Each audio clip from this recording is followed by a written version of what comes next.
get us going because we're a little bit late. Okay. All right, here we go.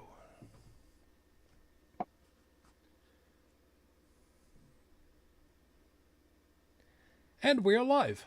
Good evening, everyone. Welcome to Holy Crap, the Vlogcast. The Vlogcast that comes from a skeptical point of view to answer some of the questions of why. This Vlogcast started as a combination of spite and the Streisand effect because I don't know which way my camera is pointed, if it's pointing the right way or if it's pointing the wrong way. And the only way of finding that out is to actually put something up to the camera and find out, does the audience read it correctly or does my co-host panel read it correctly? Because if they can read it, then there's something wrong. I know, technology, whatever. Part of this is to follow through with the old adage that sometimes the journey is more important than the destination. Yeah, I don't script any of this stuff. It just comes off, falls out of the bottom of the brain pan. That's the way that it works. I'm your main host. I'm known as Shujin Tribble. You can find me pretty much everywhere under that name. That's Shujin. Hi. You know, every time I watch a video on YouTube that comes up on my recommendations, it's always, you know, people who are doing Minecraft building or they're doing reaction channels. And they're just like, hey, my name is InfoQuest build person. And it's no, that's what you're called. That's not your name. Unless it actually comes addressed to you that way through the post, which, believe it or not, through the post, they know to send it to Shujin Tribble. Whatever. Hi. Yeah, I'm drinking coffee tonight. What of it? From the Midwest of the U.S., Bridget Fitch. That's 4 weeks in a row. That's a record for me. Hi, good evening. Good evening. So are you ready to give us your fluffy best tonight? I will do my best. I'm kind of brain dead, but, you know, I'm hanging in there. Yeah, there's reasons why I said that. We'll explain momentarily. And I'm waiting for that mute button to get pressed again. You know what? We'll see what happens. And from the East Coast of the U.S., where Mother Nature just gave a blowjob to apparently this week. God. Unremote Tech, are you even there? I think he fell in. He had a bio break just before we got started. I had to go get myself a drinky poo because I needed a drinky poo. Yes, it's coffee. Yes, it's not black because I actually like myself a little bit. Not a lot, just a little bit. We'll see what happens. So, hi, good to be back with y'all. Black coffee is nasty. What? Black coffee is nasty when it's just coffee with no creamer or sugar. It's just bleh. Yeah. I mean, some people, Some people do, but I just, ugh. Some people are little kids on airplane. And there's a reference that some of you people should actually get. And if you don't, you need to borrow a copy of Airplane from somebody. What? I know that's terrible, but little kids on airplanes can get on my last nerve, especially when they kick back in my seat. Not airplanes, airplane with an exclamation point. The movie. Yeah. Black Coffee. I've seen the movie, yeah. Whatever. Anyway. I was just remembering like the last time that I had to fly and there was like some kid that was 3 behind me, kept kicking my seat and it was getting on my nerves. And so I finally just shoved a lollipop in his face and I'm like, here. It was a bribe, you know? I can't say I blame you. So I don't like people kicking my seat. No, over and over again. No, it's just that anytime I hear about anybody who's got a lollipop to give out, it's a doctor's office, a tooth driller's office, or a teller at a bank. Lollipop, lollipop, oh la la la la. Yeah, I think this was a Charms Pop with bubble gum, and I don't care if his mother approved or not. It got him to quit kicking my seat. Perfectly fine. By the way, I carry bribes. Good. Unremote Tech, you're finally back. Hi. Hi. We're live. Yeah. We're live. And I announced you as living on the east coast of the U.S., where Mother Nature is giving a blowjob to this whole week. So I'm excited. yeah, Well, because there's Nova another one scooters coming. are about to get it. Oh man. I mean, I recharged my hair trimmer just for the event. I mean, if Mother Nature's willing, I want to present myself nice for her, Recharge your hair trimmer. Is that the one that when you switch it on goes? No, Don't tell me you're doing manscaping, please. no, I have a Does it say Hitachi on the side? no, it doesn't. Have you? Most people here have gone to a hairstylist or a barber shop where they've had the very small hair trimmer for doing fine edge work on like your sideburns and things like that. Okay. So I have one like that, but it runs on an 18650 battery, lithium rechargeable battery. Okay. Um, Okay. I had something similar at and one time. yeah, and it's nice because it holds a charge for a long time, whether you use it or not. Those particular battery cells, you let them sit on a shelf with a certain amount of charge, and that thing will hold the charge for years. Um, and no, I'm not doing manscaping. Uh, I use it for my beard and for my mustache and my sideburns and such. Nothing I wrong with think that. Shujin's looking at what I put in chat. The Hitachi one. It was actually called the Magic Wand, made by Hitachi. Yes. Fun Whatever. fact. But everybody Fun knows fact, what it is. That was But you knew what I was actually talking made. about. That truly was made for muscle therapeutic reasons, for your back, your legs, your arms, and things like that. It was not made for what it ended up being used for and becoming well known for. In fact, Hitachi was so upset at one point and concerned with how it was reflecting on their brand name that they wanted to stop producing it completely. I am not kidding. There's like No, a whole Wikipedia entry on this I thing. know. I believe you. I believe you. The thing that's actually going through my head is I'm remembering that amongst all of the other things that that the Hello Kitty brand has been licensed out for, also included personal pleasure devices.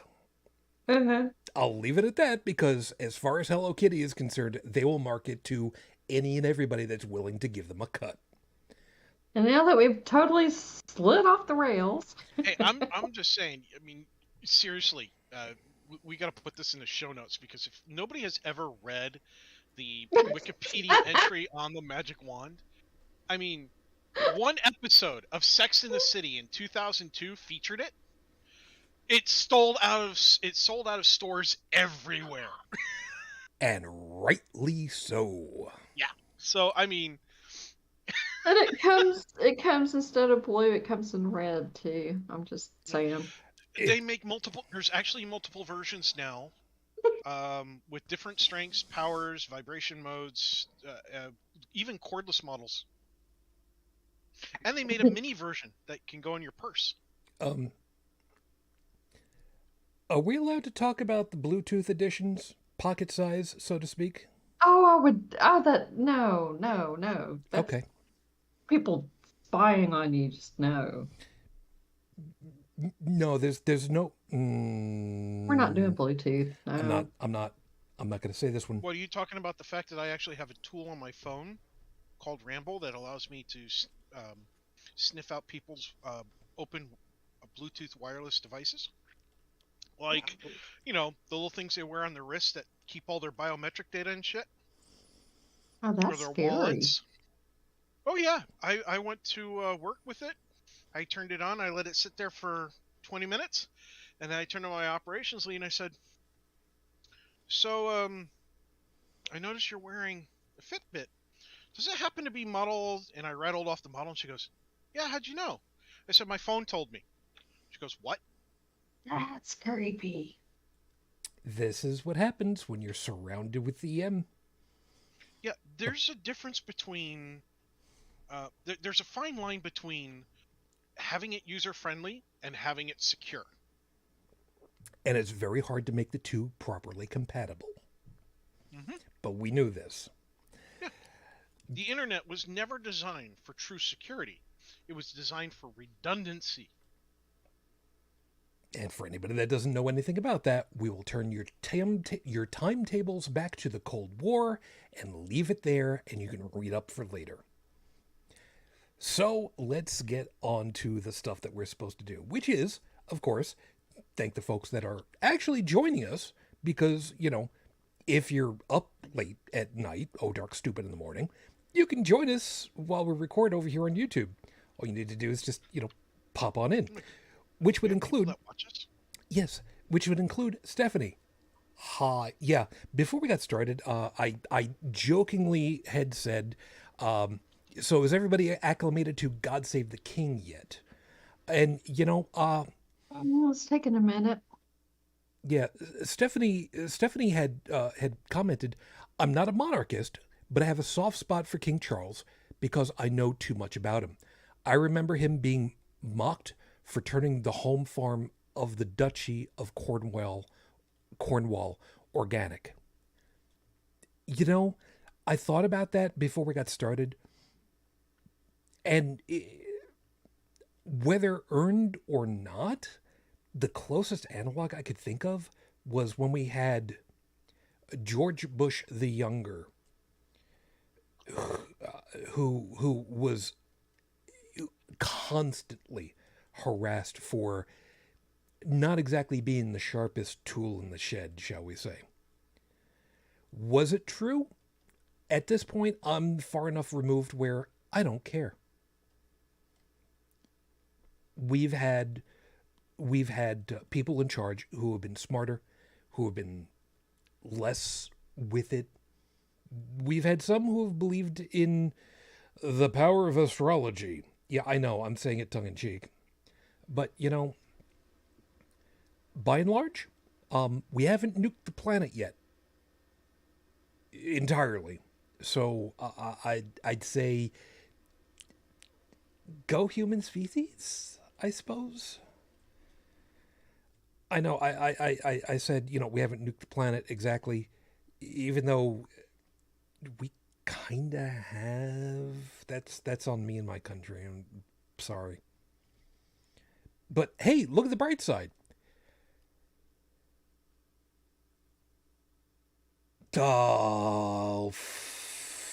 I hate it when I talk myself into a corner and I don't know how to. You know what? How about we just do this? I'll just move the plot along for tonight and figure out what the hell it is. I actually thought you were starting the plot doing that. Yeah, I really didn't know. Actually, I can kind of use that as a jumping off point. So how about I go ahead and I get that started, and then we'll get into the meat and potatoes of the whole damn thing. So with 5 minutes on the clock that I got for you, your 5-minute freestyle starts right now. It's titled Go. And, after having said that, the first thing that some people might think of, very few people, there is a game called Go in Japan. It is an ancient game. It's a simple game, rules-wise. It's just really difficult to win at if you don't know how to plan ahead. There's some people that think that, chess is the ultimate, tabletop game for people to really stretch their brain power. I guess so. I was never really one for chess. It was like, too complicated. Can't follow. You're supposed to be learning and figuring out stuff, 3 moves ahead. I can't do that. Screw it. Go is a simple thing of 2 players, got player pieces. One side is black, one side is white. You put them down on a grid, and if you're able to put your color on the opposite side of your opponent's colors, you flip them over, and they become your side. And it takes a while to try to figure out. I am sure that there are a couple of Parker Brothers or Milton Bradley versions out there, but in this case, believe it or not, Go literally is go. In Spanish, Well, now I painted myself into a corner because I thought that I remembered, I want to say Veni. You know what? Screw it. Go. As in travel. Get the hell away.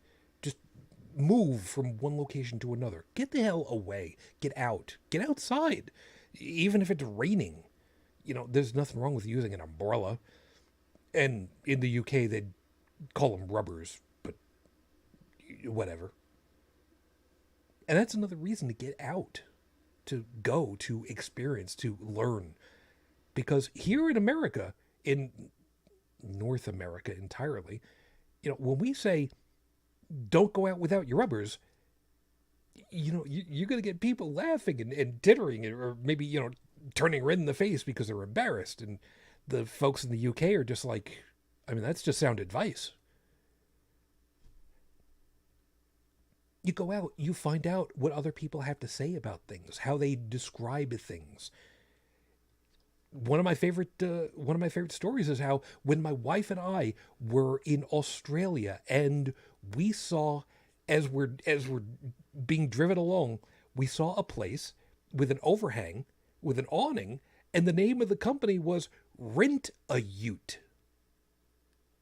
Reminding you, this was 1999, not very, very long after My Cousin Vinny had come out and was sent to me by my sadistic mom after I had gallbladder surgery. Thank you very much. Laparoscopic through the stomach.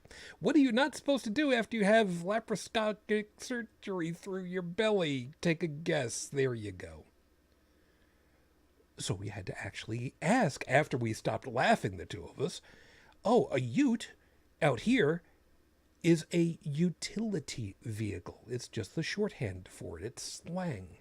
You get to learn about people. You learn about culture through the way that you interact with people who aren't where you are. I used to be able to pick out accents when I was taking phone calls for products. Reminding you, I came from Long Island. I picked out somebody's accent who was on Long Island before they told me where they were so that I could ship a product to them.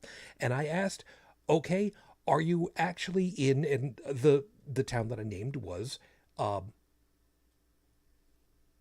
even remember off the top of my head. But it turned out I was literally one town off. And the guy was just absolutely flabbergasted. How the hell did you know?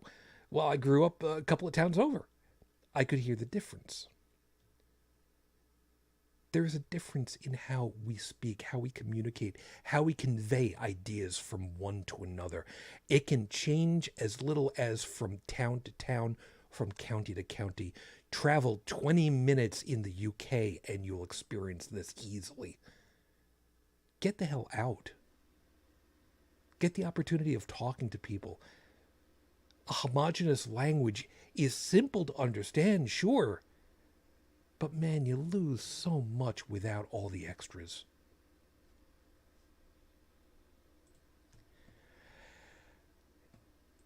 It is episode 423 on the docket, Your Honor. Laugh to not cry. You know, I'm yeah. The last couple of weeks, I've had a really, really hard time of trying to figure out what in the hell to talk about. Because, I mean, ostensibly, this show was supposed to have been almost entirely about irreligion. You know, and how it's been impacting us societally. I mean, you know, the royal us, if you'll excuse the expression. And the part of the biggest problem is that so many problems that we run into, we've talked them. We've talked them through. We've talked about the arguments. We've talked about what they've been doing to people and what they've been doing to society. And it's like, it's, you know, there's a bingo cage of bingo balls. And, oh, which one's it going to be? Oh, yeah, we've seen this one already before. It's either going to be bingo, bango, or bongo. And it's never good whenever it happens. So there are things that are happening. Some of them have got to do with religion. Some of them don't. but I think it's probably good for us to kind of look at some of these. And Bridget's going to kind of help out a little bit, because using mockery for social change, maybe there's something to be said for that. And Lord knows she knows a little something about that. But we'll deal with that one. But before we do, we have got the horrible scopes to get to. Yes, Stephanie, I did see that you wrote something, but right now I can't read yours and speak because I'm reading off of the other screen at the same time. I'm good. I'm not that good. You know. Wait a minute. Wait. Damn it. This is usually where Joe pops in, just in time to... Yeah, maybe not. It's okay. He's later than fashionably late. He's all right. investigating the magic that is Hitachi. No, more than likely he's probably asleep, because, I mean, It's so dark, stupid. It's so dark, stupid. Well, not exactly as dark apparently right now, although that is changing now, because Yeah. all hail Nightmare Moon as she gets closer and closer every day right now. So it's all good for me. Yeah, unless you're in the southern hemisphere. Yeah, there is that. So You get to read Pisces today. yes, you do. So this works out well. So it is time for the horrible scopes. For those of you that know what your astrological sign, cool. Those of you that don't, doesn't matter. Pick one. And for those of you that buckled up. And for those of you that, like me, that used to spend 25 cents on the turnbuckle machines to get the long strips of them, wasn't that a fucking waste of money? But it was a quarter. Still fun though. They were fun. That was in the same way that Chinese, fortune cookies are fun. Yeah, kind of the same way that these are sometimes. Although I'm like the only one that writes them, because I have no talent, no creativity. I really wonder where some of these ideas come from for me. I really, really do. But Well, I'm glad they do. Otherwise, we would be missing a segment. Exactly. Aries, you need a moment of musical WTF this week. Go find your copy of 1994's album Out in L.A. by the Red Hot Chili Peppers and put on Flea Fly. It's only about 40 seconds long. It sounds like it was recorded with a couple of 1985 Radio Shack highball microphones on Irish brand cassettes, which, by the way, I do still have my 1985 Radio Shack highball microphone right here. See, it kind of does work sometimes. It actually does. But you're still going to have your face scrunched up wondering, what the hell did you just listen to? Anybody that remembers Irish brand cassettes, go ahead, raise your hand. Good, that's all of us. All right. I used Memorex, I'm sorry. You absolute pillock. I know. Taurus. There are lots of musical groups out there with pretentiously long songs or pretentiously long song titles. You don't have to be that way in business. If you have a business card, have it turned sideways and see if your information still fits without wrapping. Regardless, do that anyway. If people still use Rolodex filers, they'll just punch holes in the bottom, cutting off the important information. Invest in some new business cards anyway. Gemini, time to learn some film history. I want everybody to know. I did actual goddamn research for this one. This one is 100% accurate. In the silent era, movies were usually delivered at 16 frames per second. Once sound was delivered on the film itself, 24 frames became the norm, because that was the lowest rate you could get good audio out of the machine. That had been the standard for nearly a century, including all those cartoons you remember, like the Warner Brothers stuff. Well, someone took 3 minutes of a Tom and Jerry cartoon and upscaled it from 24 to 60 frames per second. We're warning you now. just because you can upscale something doesn't mean you should. You have some old stuff. Leave it alone.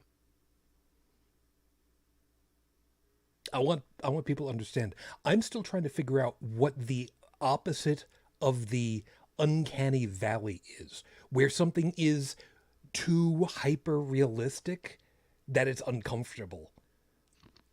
Because that's what it was like that's for called me. the White House. Oh man, they had a side by side comparison where the one side was the original 24 per and the other one was the upscaled 60 per, and I saw what they did, but it wasn't. No, it was just distressing. It was uncomfortable. Yeah. Cancer Mo Child, today we think of the term pixel as a relatively new thing. Maybe from the start of digital monitors in the 90s, right? Nope. Maybe from the 70s and the Sony Trinitron color TVs, right? Bildpunk, the German word for literally picture point, was used in the 1888 German patent by Paul Nipkow for a mechanical television. So yeah, the term pixel predates an actual functional electronic display as we know it. This week, learn some more German terms. Leo, your dreams are going to be stranger than normal this week. Set a pen and paper next to your bed and plan on writing things down quickly. You can also get a sound-activated sleep recorder for your phone. Not that that isn't a creepy idea, though. Some great ideas come to us at night. Embrace your subconscious. There have been some great songs that were literally penned when somebody like rolled over, wrote it out, and then went back to sleep and forgot that they wrote it. Who the hell was it? From The Who. The guitarist. Crap, I forgot his name. But yeah, there was one song that he literally rolled over, wrote it out, went back to sleep, and forgot about it. There was an article that I read a long time ago, and I'm gonna have to do some digging to see about the veracity, the legitimacy of it. But it was talking about who had the first atomic weapon, who thought it up first, and such. And apparently, there was supposedly a scientist in another country who did think of it, but they thought about it in a dream, woke up, and never wrote it down, and then went back to sleep. And when they woke up again, they couldn't remember the formula or the schematics or whatever. And had they done it, that country would have had the first A-bomb versus Americans. And I don't remember what country they were from. I don't remember if they were Germany, if it was during a war, before a war, after a war, whatever. I don't remember. This is I read it so long ago. But it's true. There are things that people dream up, and because they don't keep a scrap of paper and a pen by their or a pencil by their bed, they go back to sleep. They lose it the next day. So if you're one of those people that every once in a while you wake up and you think you have this great idea, don't go back to sleep. And if this has occurred to you before, get a bedside diary, and a pencil or a pen or something, and keep it with it. In the meantime, Virgo, this week we're telling you what to do first. Go online and find an older cell phone, like the Samsung S5, specifically something with an infrared port on it. You're going to be visiting folks, have dinner in a restaurant, and the TVs will be tuned to a local sports ball game. And it's your job to use your new device to turn off the TVs at the most inopportune moment. Because this week, you're on a mission from God. Specifically, the great god Murphy, glory be his angst. The thing that pissed me off the most about that S5, which I had one, the Did too. the infrared port was out only. It couldn't receive data through IR transfer. Why did this piss me off? Because the lowly Palm Pilot could. So a fun fact, there was a device made that was kickstarted. I know because I helped kickstart this damn thing, called the Flipper Zero, and it has an infrared port. It's a multi. It was advertised, and it truly is the multi-tool for hackers. But it's what you end up using it for. You can use it for coding development. You can use it for hacking. You can use it for creating a interface because you need an ad hoc interface at the moment. It doesn't have to be for using it for nefarious things. Well, what's really funny is that it made the news in that the Flipper Zero was used to turn off a robot. And what happened is there's the robo dog or robo dog drone, whatever, and it it turned out that if you put a certain little bit of code on the Flipper Zero, this robot dog could be disabled. We're talking about the one from Boston Dynamics? I believe so. Good. And it turned out what it was is the Flipper Zero wasn't using an infrared port to do it. It was transmitting on a megahertz channel via radio, because the Flipper Zero really has multiple ways to transmit and receive data. It's not just infrared, Bluetooth. It's infrared, Bluetooth, Wi-Fi, FM, AM, all that shit. Yeah, it's a full spectrum device. This thing is amazing. Dude, it is a neat tool. It really is. I believe it. And the best part is the people who made it, as well as the community, are constantly updating it. In fact, I think I just found the story for it. We'll see about adding that. Yeah, it was We'll it was a hacker on Twitter who posted they actually posted the code to GitHub. because of course they did. Yep. Of course they did. Libra, you want to be self-reliant, but there are some jobs better done by several people instead of just one.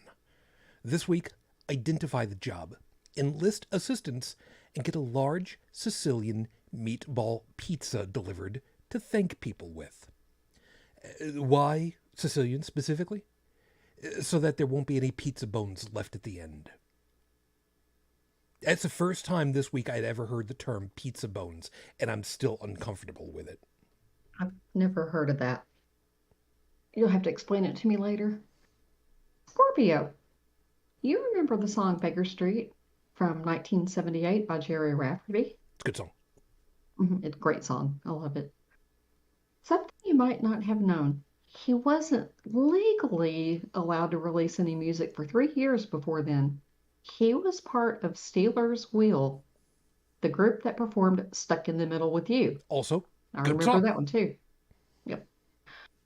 Well, Steelers Wheel broke up in 1975, and for 3 solid years, Jerry was fighting his way out of the contract with their music label, A&M. So whenever people remind you that the internet is the great equalizer for talented people, believe them. It's true.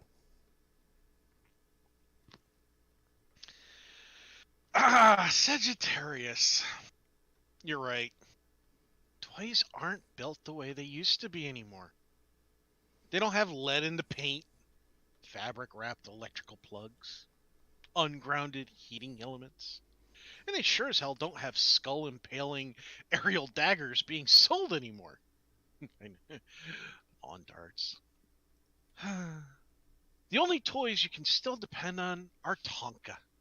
You can still beat someone into a coma with them. Not that you should do that. So for legal reasons, you really shouldn't do that. For anecdotal reasons, we would love video of that, but not legally. Don't do that. Capricorn, colorblindness isn't what you think it is. That's why you're not an ophthalmologist. And I want to go on record as saying I got it spelled correctly the first time without the spell checker going off.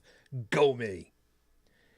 Centrifugal force isn't what you think it is. That's why you're not working at the Jet Propulsion Laboratory for NASA.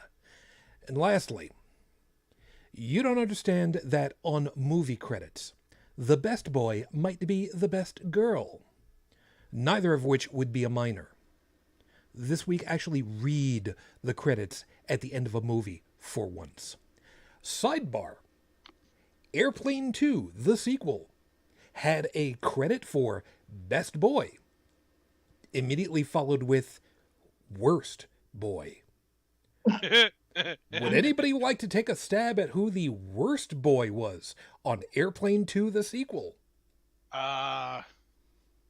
Was it a famous football player? Nope. Okay. Was it a famous rich guy? Kinda, yeah. Did he have a hair problem? No. Not exactly. I'll give you a hint. He murdered a head of state.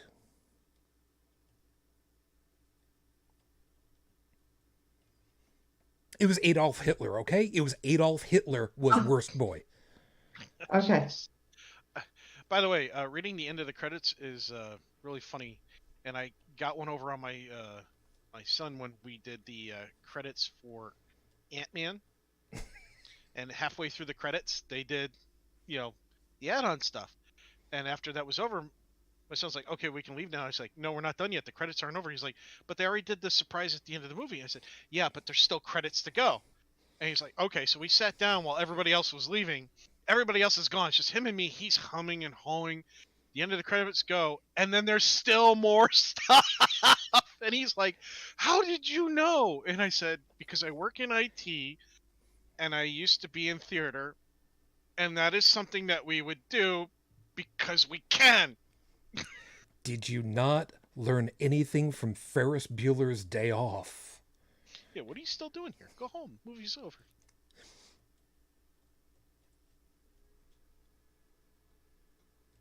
All yours, hon. Aquarius. There you go. We don't mean to pick on you, Aquarius. Really. Bullshit.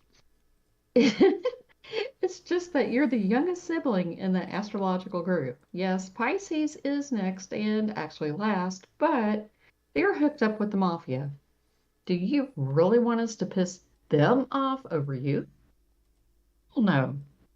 So this week, how about this? The last open weekends are happening for amusement parks before Halloween. Take in a roller coaster before it all shuts down.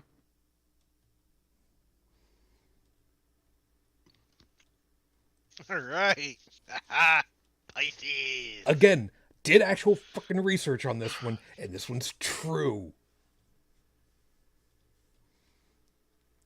So did you know, Pisces, did you know that Susan Trimble's real name was Freckle Sparkle Pony?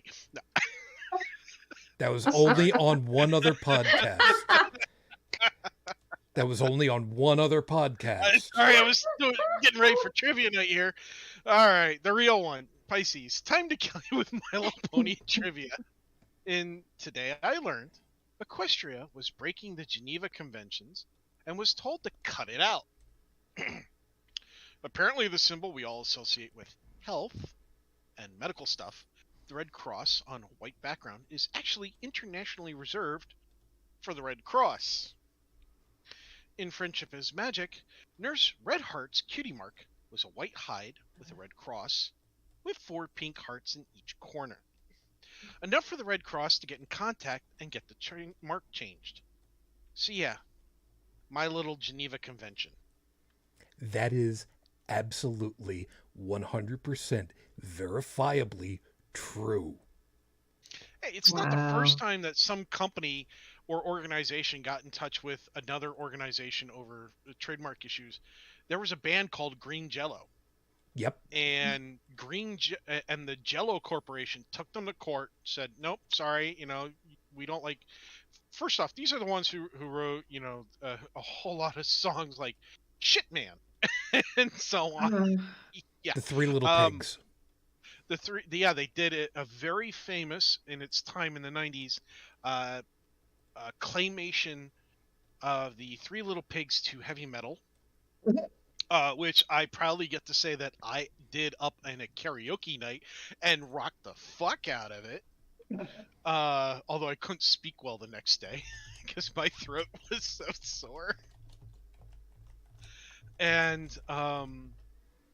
so they said, "Fine, sure," and they changed their group's name to Green Jelly, which where the Jello Corporation said, "Okay, fine, that's fine, you can do that."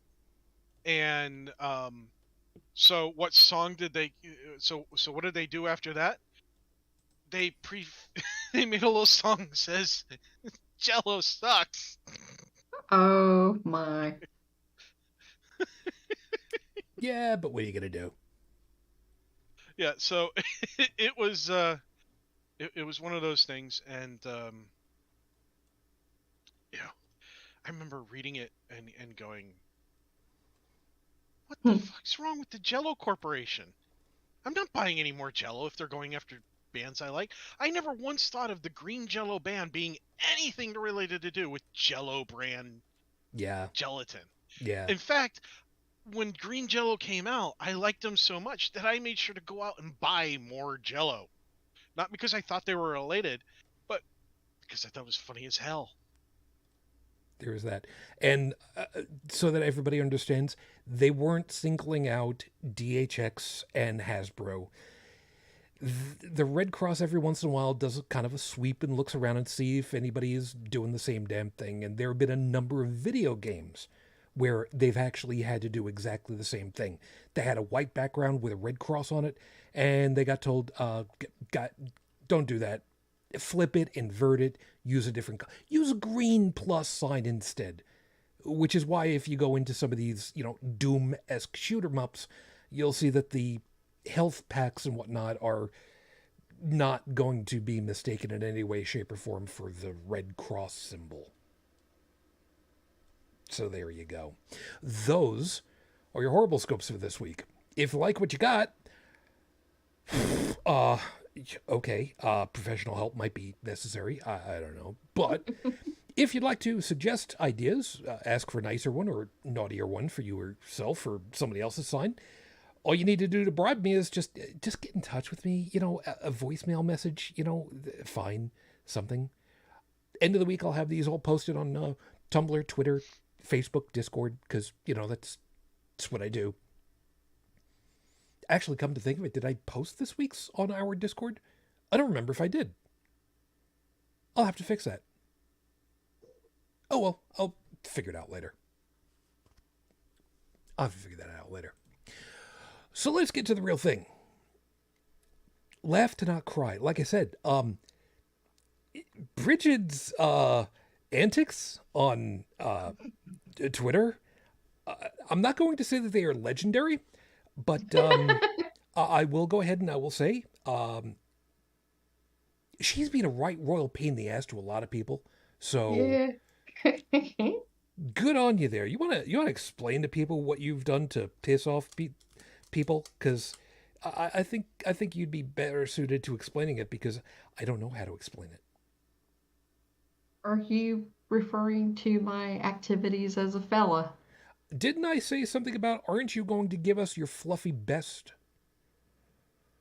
Okay, so let's give you a little background. There is a group of fellas out there. I did not start this group, okay? So disclaimer, I did not start it. But I think most people out there are familiar with the Doge memes. It's been a while. You know, Dogecoin has come I about thought it and all was this other stuff, Doge. or whatever. How do you pronounce it? Doge, whatever. Doge. It's fine. Yeah.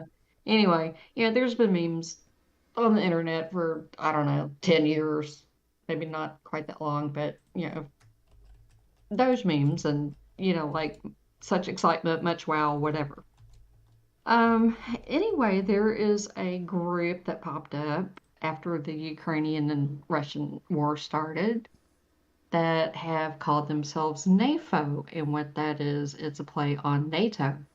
And NATO is the North Atlantic uh, Treaty Organization. And so NAFO is the North Atlantic Fellas Organization. And it started out with, one person that decided to, make cartoon memes for donations to raise funds for the Ukrainian war effort. And so, anyway, next thing you know, there's a whole bunch of people on Twitter that are making these horrible, memes that are bashing up on what we call Vatniks, which is the pro-Russian people. And so we're having just a lot of fun making the memes and shitposting all over the place and getting stuff to trend on Twitter. And it's gotten so bonkers, which also we do use bonk a lot. We threaten to bonk people. But there's even been Russian official accounts on Twitter that have been run off of Twitter because they're getting into arguments on Twitter with cartoon dogs. Aw. Which is just really hilarious. It is.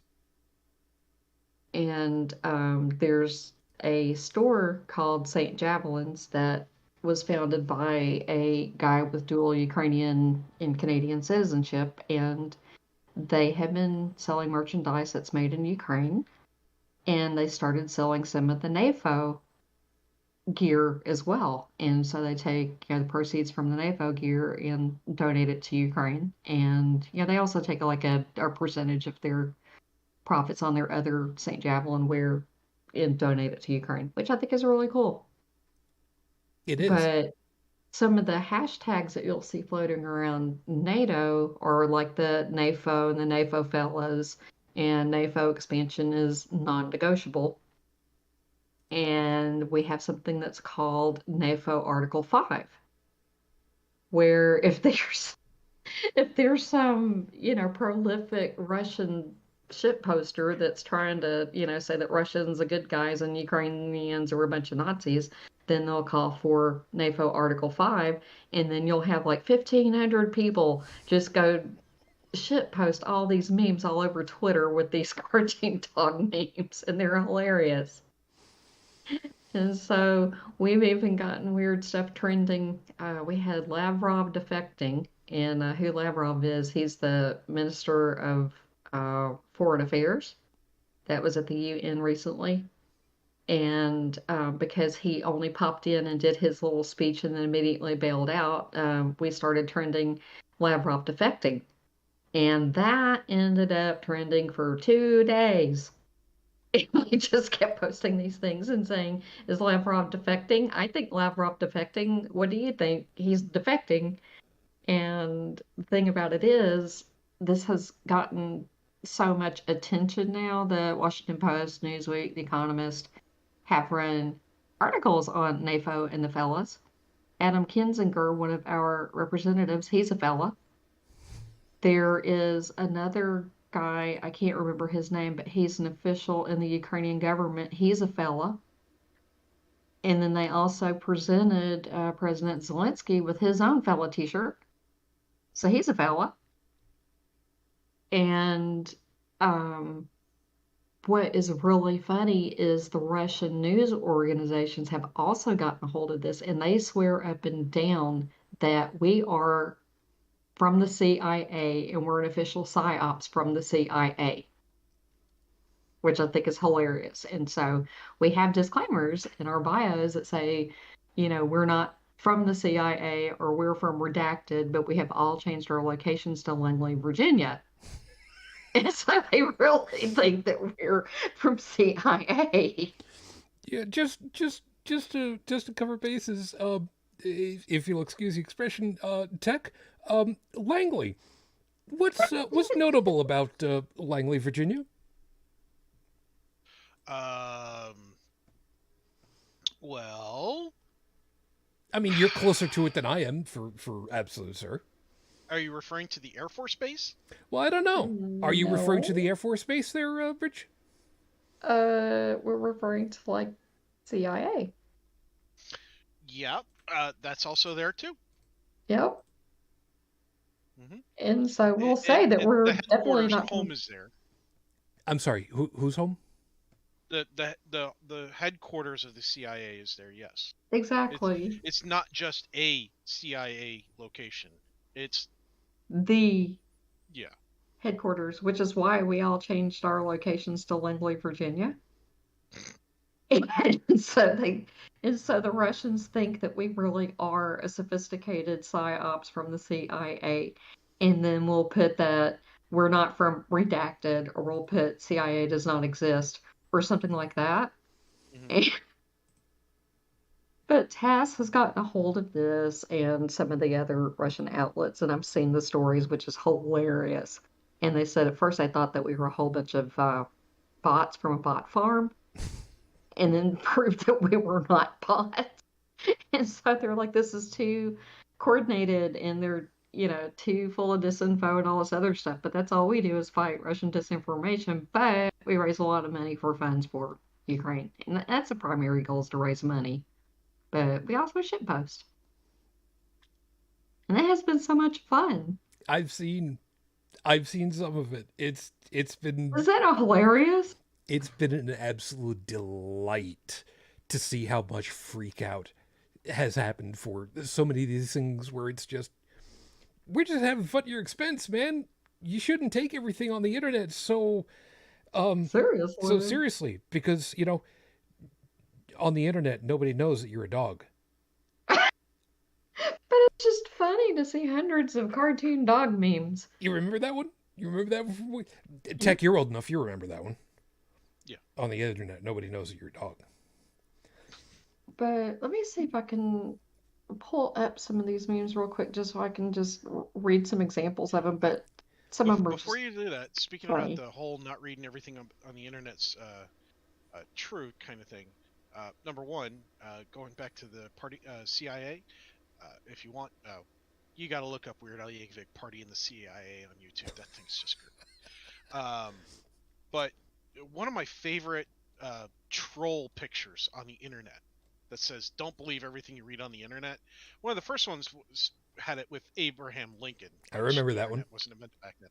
But my most current favorite says that, and then they attribute it to Bob Dylan, drummer, Metallica, and shows a picture of Prince back when he had a fro. See, I'm looking at that, saw that, and I printed that one out and I took it to work. see now you're reminding me of the What do you mean there's nothing to show here? the interview that happened where somebody was interviewing oh god the hell is his name from Metallica? Lars, No, not Lars specifically. fire bad. Yeah, the god damn it, the other guy in those in the Metallica cops. The Not Lars Ulrich. Oh God. yeah, but you know what I mean. Anyway, he was being interviewed, and the guy asked him, "So, is Lars Ulrich the best drummer in rock?"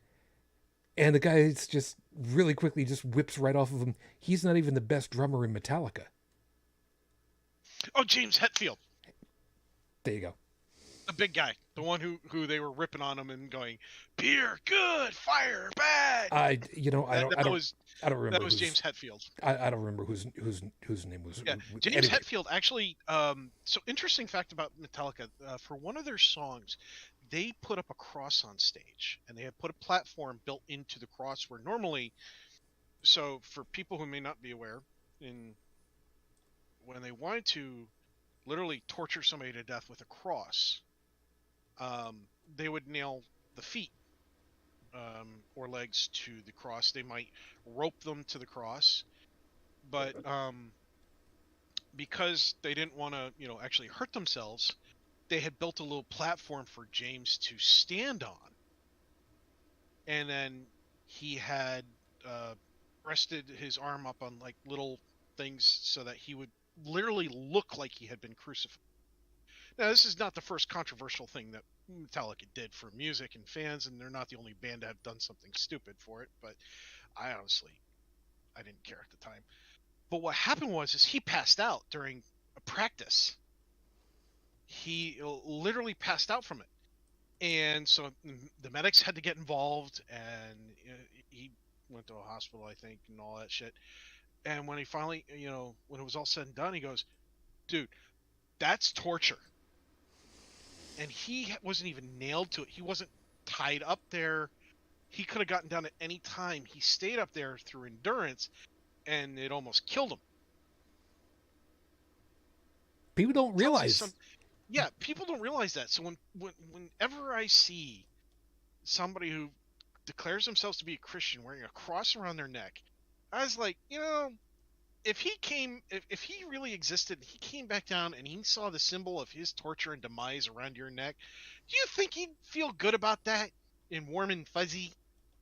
I'm going to go with probably no. Probably not.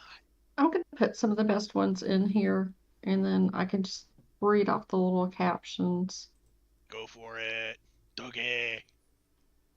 Yeah, and if we've got specific links to stuff, we'll drop them into the notes so that folks can specifically. Oh, some of the news articles I can get you links to. Oh, that's cool. That's cool. We'll get around. We'll get around to that. Yeah. So I'm going to do one more here. Oh, we've also got a Spartacus one too that's new. I'm Spartacus. We're not doing that. I'm sorry, but every time I hear that phrase, the first thing I go back to is whose line is it anyway? I know, but we don't want to especially since it had Robin Williams on that episode. Yeah, I know, but remember, we can't go pissing off ABC because ABC is an owned has its ownership parent company is the House of Mouse. We don't want to piss off the House of Mouse.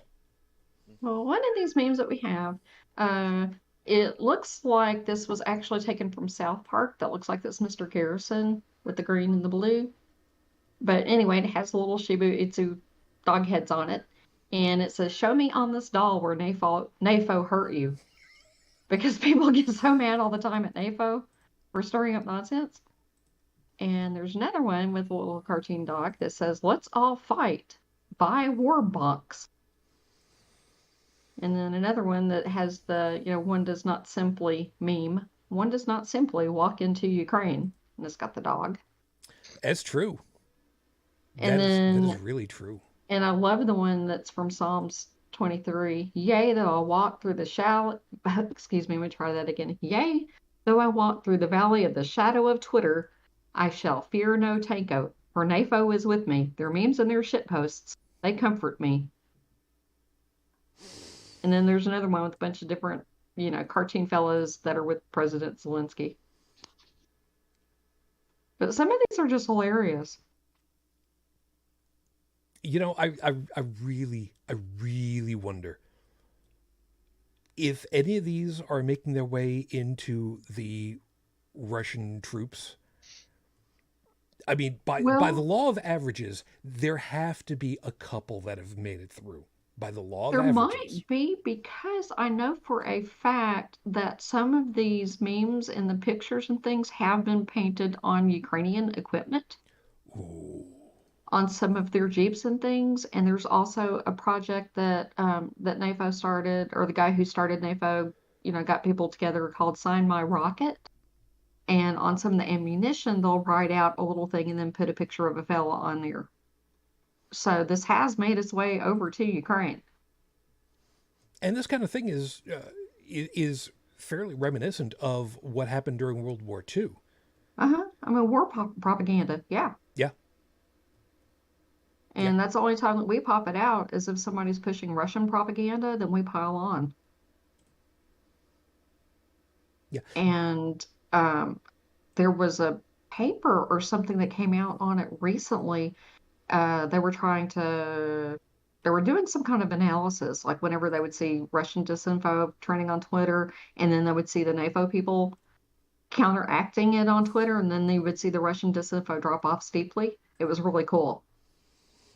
And they decided that as far as what we're doing together collectively, that it's a net good in combating the disinfo.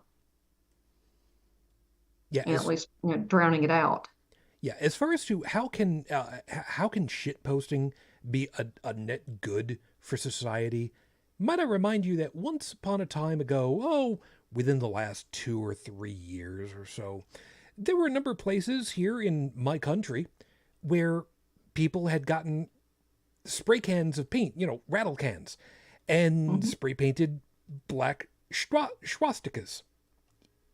And people had decided that what they would do is they would get the same black, they would fill them in, and then get other colors to fill in each of the quadrants and rebrand it as a Windows logo. Very cool. I am not one for vandalism, generally speaking, but constructive vandalism, Good. big ol' thumbs up from me. Well, it's like doing jiu-jitsu. You're turning it back against them. Yep. And to me, a lot of this, I mean, especially since the Doge memes have been around for a while, people are familiar with them. They know what they look like, the dogs, But this is very reminiscent of, remember the Kilroy was here? Oh, God, yeah. That was at least World War II, and I think it predated even. Mm-hmm. So it's kind of like this, only on the internet. Which means it can fly at the speed of thought. And it does. Oh, God, yeah, it does. Like I said, the defecting thing, that trended for 2 days, and it stayed at #1 and #2. And I could not believe that when I caught up in the middle of the night and looked, it was still trending. I'm like, are you serious? It just went on and on and on. But then we also kind of put doubt into Russian people's minds too, because like I said, they have accused us of being a bot farm, which we're not.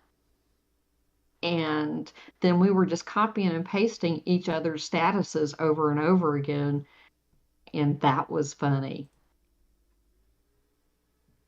So the I'll have to see opportunity. if I can go back and find it, but it was like if we were a bot, we would be going blah blah blah and using the same hashtags, and ours are are slightly different, so it makes it funny, but they were worded identically.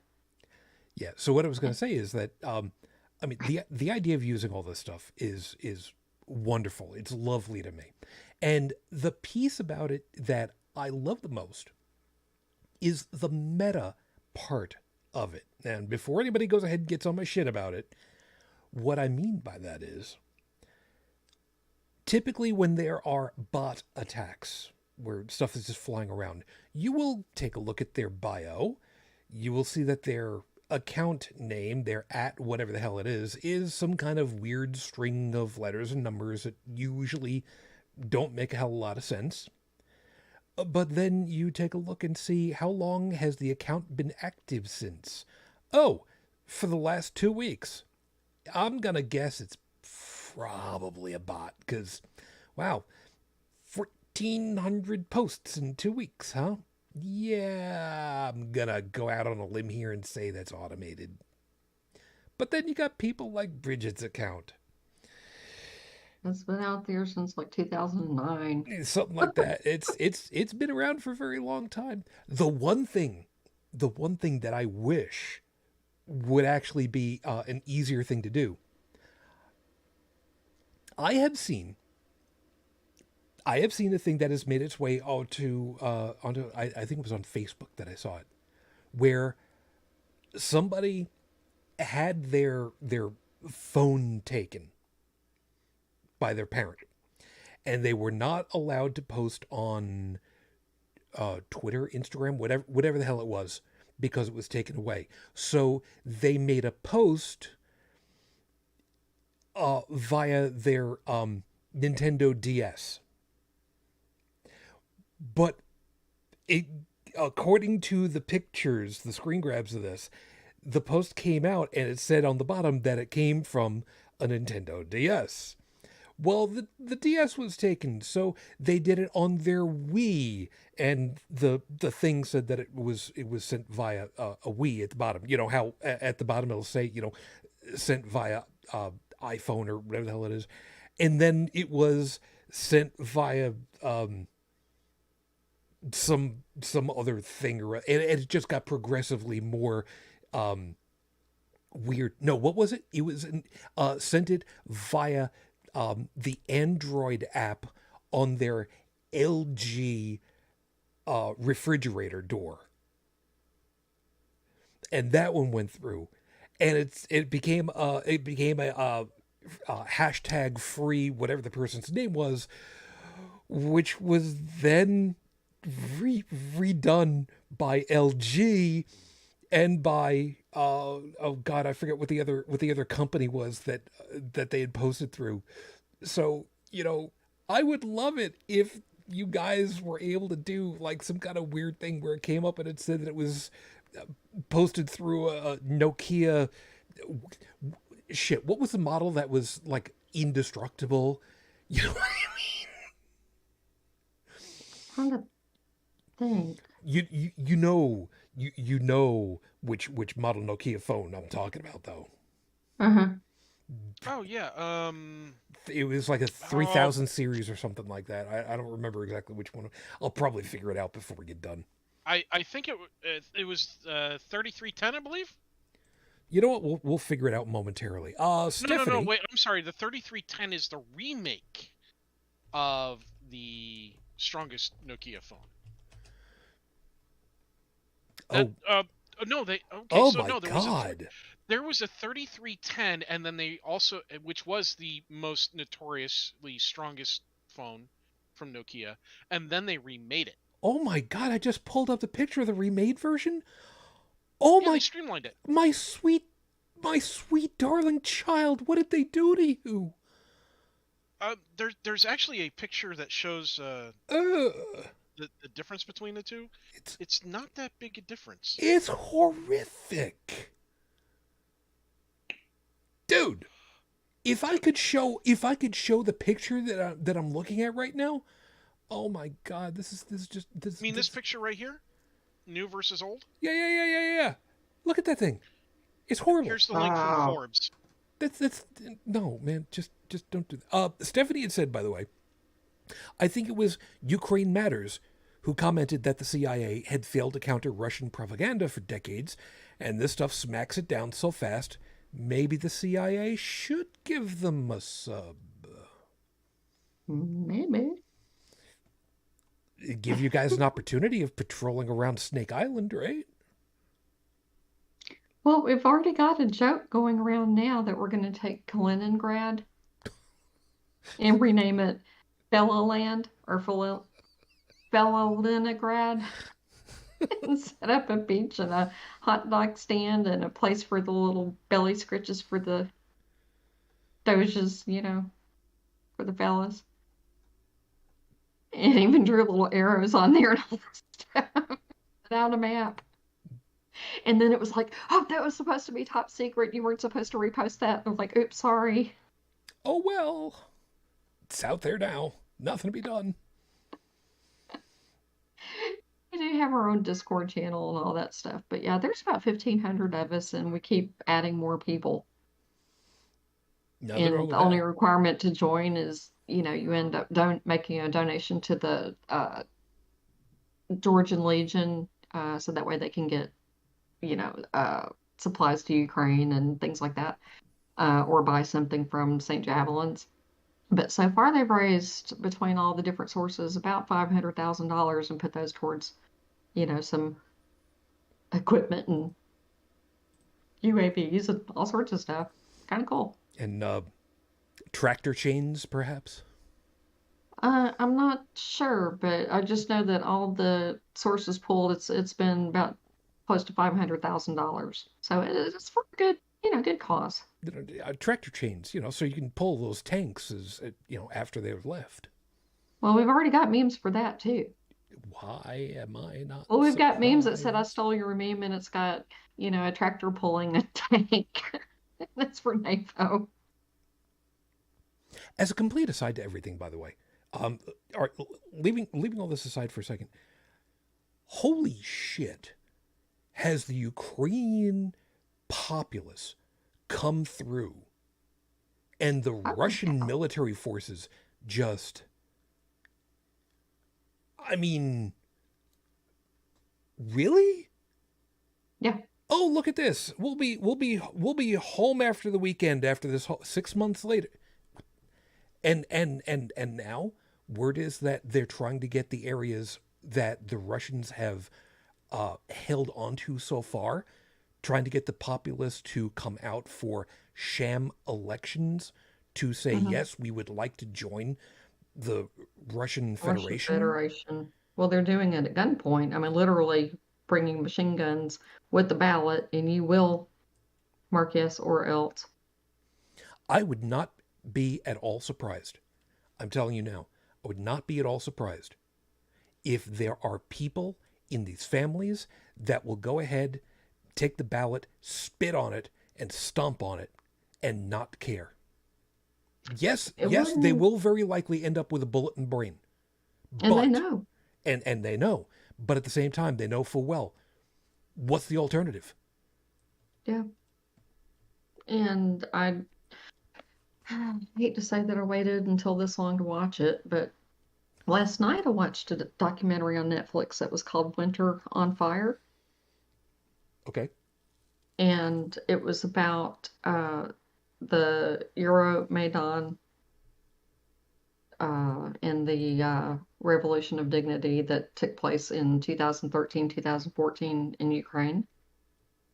And seeing those people and how they stood up to the government and stood up to the police and even had snipers shooting and killing them in the streets, to see them fight back Yeah. to be free and to depose their, president, it was amazing. I mean, they went from having a few tens of thousands out in the streets to like millions of people. And they knew that they could die, but they fought back anyway because they said we would rather be dead than not be free. And after actually seeing some of that footage and watching that, I thought, wow, those people are so amazing and so brave. And it was just something to see where, even the young people and the older people got together and they just broke into little groups and did what they were good at and, set up barricades and everything for months. And then when the snipers started shooting down and killing some people, then they set tires on fire. That way it could, get into the snipers' faces. And they fought back. It was amazing. And Stephanie, so, yeah, these people are going to win. yeah, Stephanie had also put, Ukraine Matters keeps a running score of all the equipment Russia has, quote, donated to Oh, Ukraine. yeah. And if Yeah. memory serves, there was also a listing on Wikipedia not too very long ago where there was a list of a specific military piece and how many units were in various different countries. And shortly after, some Ukrainian, what's the word that I'm looking for right about now? Adopted, rescued. That's probably the better word. Rescued. Kind of like a stray cat. Rescued one of these pieces of military gear. The number was deducted from the Russian numbers and specifically added to this one gentleman's name, which I thought was just hilarious. Maybe I'll figure out which one it is a little bit later, but that was just Oh, I good. thought it was funny when they were doing inventory of the tanks and they ended up gaining tanks Yeah. Oh, because they were taking them from the Russians. yeah. And let's also talk about this particular point for just a couple of seconds. Stephanie had said just before this stream, hi, by the way, you could have joined us too, but you didn't. But you can next time. So do that. Not Stephanie, that's everybody else. Just before the stream, I was watching The Enforcer, and you would not believe the junk being issued to the conscripts. Let's also pause here for a second. Conscripts from Russia. AKs so rusty, they're literally falling apart. I want to take a couple of seconds and make a note that AK-47s, I forget what the correct name is for it. Antonov, whatever, doesn't matter. These are not the best manufactured weapons ever, but they had one thing specifically going for them. They would continue to operate. You didn't have to worry you got them wet. You got them full of mud or whatever. Get a hose, you wash it out, spray it down with WD-40 or something, maybe, and you're ready to shoot. You're probably not going to hit stuff at distance, but you're ready to shoot. The fact that these are devices that have otherwise survived for 50 plus years, and they're rusting out, and that's what they're getting. I would not be surprised then if they were in this kind of situation, this kind of weathering and condition, and these things don't literally explode in these kids' faces. I don't relish this idea at all. I don't relish the idea of war, but I mean, the idea that one of these days, one of these guys is going to have eyeballs destroyed by shards of rust going through their cornea. I don't even know what to think of that, I'm not sure which links on these you would want to put in the show notes, but I've got a Vice article here, one from The Economist in Europe, and then Wikipedia. But anyway. Yeah, we'll figure it out. Yeah. We'll figure it out. Always do. It's just a question of how long it's going to take me before I fall asleep. Good luck. Anyway. But this has been a lot of fun to participate in, and if anybody wants to be a fella, I can let you know how to do that. Tell you the person to follow on Twitter, and they can, if you make a purchase through St. Javelins, and, they sell patches, coffee mugs, t-shirts, whatever, and you show proof of the purchase with, a receipt, then you go to the Discord channel, and you post it there, and then they have these fella forgers that will make you your own avatar with the cartoon dog with whatever you want. I just took a quick look. I don't have the Twitter account for you in the show notes. I will have to update that. But my little avatar happens to be, since I was in the Air Force, I am an Air Force Bunker 9000 mechanic. Okay. Well, I told him to put me near an airplane and put a wrench in my hand or something. No, that's perfectly understandable. That's perfectly fine. I told him I wanted blue and yellow flowers in my hair, so that's what they made me. Does the Bunker 9000 have a flying tiger's mouth on the front of it?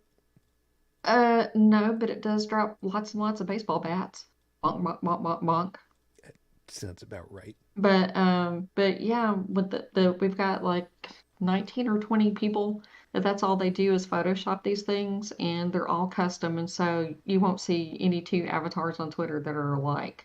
They're all specialized and customized, which is cool. Which I guess technically means that all the fellas are secretly furries. Yeah, we could be. And we don't have fellinas. I mean, sometimes we do refer to each other as fellinas if we're girls, but fellas is used for both genders. It'd be really funny if somebody had the avatar where they photoshopped it into the cockpit of an A-10 firing with the caption of Russia go brrr. Somebody probably already has that. To look and see what Adam Kinzinger's is. I think he's in a plane. Actually, it wouldn't be Bert then for the group. It would be Bonk. Well, we have Bonk, but we also have things that go Bert. Okay, I'll take it back then. You can get anything that you want. there's even some that are wearing like flip flops and carrying umbrellas, and there was Oh somebody, God. one of like a weather forecaster fella, You know, got some track suits, there's a some rule on business the suits. internet, 5 degrees of Kevin Bacon, 6. Rule 34, or 6 degrees of Kevin Bacon, and all that other stuff. But every time somebody says something, right, there's almost always some way that I can attribute it to um, weird to something Weird Al has done. Okay. Now I've got whatever you like going through my head by Weird Al. That's I'll all put right. a link to St. Javelin store in there too, just because. I want to take this sideways for a second. Tech, you and I both grew up round about the New York City area, back around the same time-ish. Channel 5, New York City, WNEW, weekdays at 7, I believe is what it was. MASH. You remember MASH. Do do do do do do. Which was interesting. I remember my folks love watching MASH, and I found MASH for a long time to be incredibly boring. Because I didn't understand as a kid MASH. I didn't understand the time frame that it was taking place in. I didn't understand the nature of war. There was a lot of things I didn't understand because of ignorance of those topics. Well, again, you were young. Ignorance is an understandable point at that point. Exactly. And eventually I came to understand MASH and even appreciate it. So yeah, go ahead. There was one situation where they were worried at the camp about this one aircraft that kept flying around, buzzing them, bombing them. And one bomb did not detonate. And they had to go in to try to disarm said bomb. And it was super tense because it was right in the middle of the camp. They didn't know how long it was going to be. And it was very likely one of the CIA's bombs, apparently, they figured out. So they're trying very carefully to disarm this bomb and make a mistake because the information that was sent on what wire to snip was screwed up. Is that the one where the guy who was pastor, no, father something or other, father, Mulcahy. yeah. Is that the one where he got blown up in the bathroom? Not to my recollection on this, but that's not the important part. Okay. The bomb explodes, showering the camp with leaflets, with paper that all basically say to give up. And it was supposed to have been delivered to the North Koreans. I know it's from the Americans. From the CIA. I'm wondering.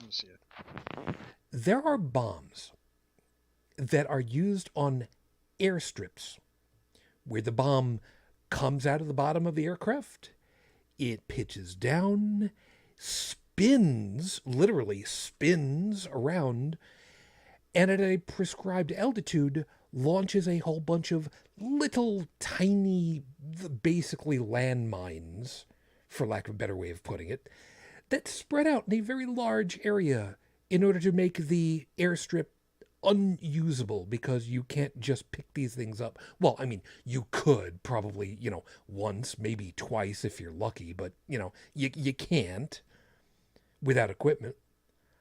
I'm wondering, why can't we just get a bunch of these and press an SR-71 back into service and drop one of these with a bunch of leaflets over the Russian forces and have them flutter to the ground?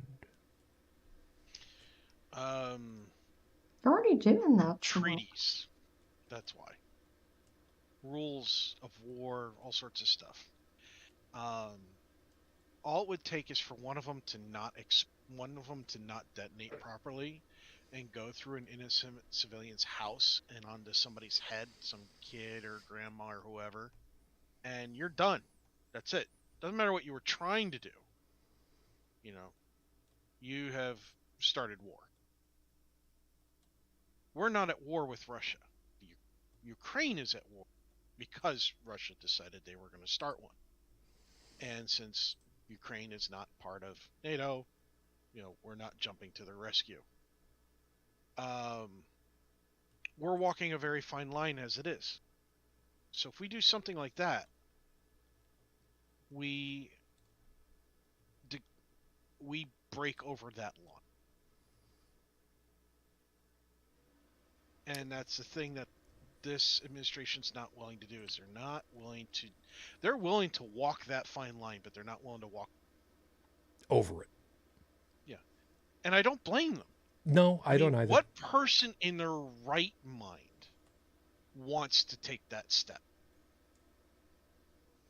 Yes, we all hope for peace and unfortunately have to prepare for it. And granted, as stupid as it may sound, sometimes, yes, you have to for peace. Yeah. It sounds stupid, but it's a real thing because of the way human mentality works. It's a real thing. But Russia's not bombing us. No. They're not targeting U.S. military installations overseas. They're literally going after another country that we don't have the kinds of agreements with that would force our hand. And because politics is a touchy-feely thing, they're doing what they can, walking that fine line. They're preparing just in case Russia decides to go a little bit too far, and then step in from there. Yeah. But yes, we don't know what that little bit too far is going to be with Russia. We don't know if it's chemical warfare, nuclear warfare, carpet bombing. We don't know because, the administration's not going to tell us, or tell anybody for that matter, because they don't want to let Russia know what that line is. Let Russia keep guessing so that they'll hold back. Yeah, there's something for that. Lack of information or even disinformation can be as powerful as an actual bomb. Wasn't it Sun Tzu about conquering an enemy without firing a weapon or drawing blood or something like that? I never read The Art of War. Neither did I. Probably should. Kind of remembering something. But Stephanie has also pointed out, I'm sorry, I just took a look over at our chat. My God, woman, how many? You know what? Whatever. I'll just let you pick whichever ones you think are the best and go with them. I'm sorry, folks. The picture that's in the thumbnail picture that's in our chat, so that I can figure out what the hell is going on later. The expression is, there is no lack of targets to choose from. Okay. Target-rich environment. That's it. Dogs everywhere. Stephanie had said that I believe that the Ukrainians are using drones to drop leaflets on the Russian troops, explaining how to rebel against their commanders and or surrender. I do vaguely remember that one. Yes. They have been using drone. And we're not talking about what's the technical term for it? UAV? Yeah. Unmanned aerial vehicles. Yeah. Yeah. They're using actual quadcopter drones. Yeah. And the idea of using these things, and I've seen some video where one of them was used to drop a bomb. I don't want to say that it was a hand grenade, because it was a long time in the drop before it hit the ground and explodified. So the idea of being able to utilize this kind of off-the-shelf technology that, they cost a couple $100 for the good ones with, the good video feed and the Wi-Fi connect and control it and whatnot, but a couple $100 in order to, get the word out to these people and tell them, hey, you don't have to be doing this. it's probably a good idea for you to go ahead and come over here. We will treat you well. And I mean, seriously, what the Ukrainians have done for these prisoners of war that they've taken in, I mean, they haven't slapped them around.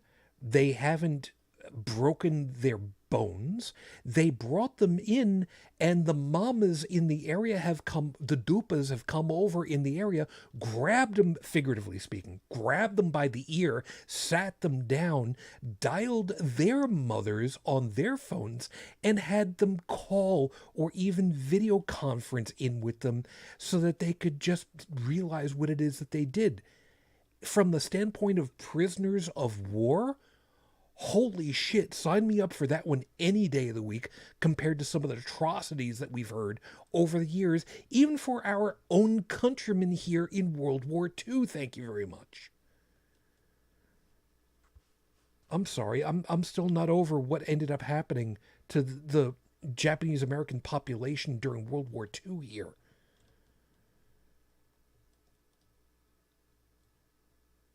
The idea that, you know, what's my mom going to think about what I've been doing is scarier than put somebody in front of a firing line so that we don't have to drag them around to a prisoner camp, you know? I'm checking for paywalls if you're wondering what I'm doing. I don't know what it is that you're doing, and I really don't care because I've got so many goddamn dogs I'm going to have to go looking through in order to figure out how I'm much... just making sure people can get to these without paywalls. All right. Okay, that's fine. That's fine. But I think the one from Deutsche Welle is probably one of the best ones. And then I also like the one from Vice about shitposting Shiba-inu accounts chased a Russian diplomat offline. And then the St. Javelin official store.